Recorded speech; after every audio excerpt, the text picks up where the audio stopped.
This is our vision at 180 City Church. Our current building has served faithfully for many years, but it no longer reflects the ministry opportunities before us.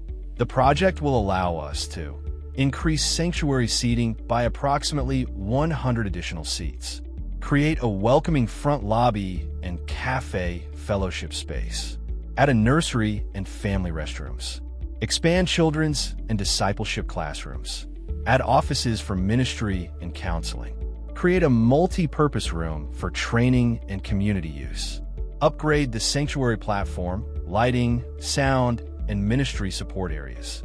Every square foot added has been planned to increase ministry capacity rather than simply increase building size. This facility expansion is not just the vision. It is the tool that will allow the vision to continue multiplying for years to come. Thank you for considering partnering with us in what God is already doing through 180.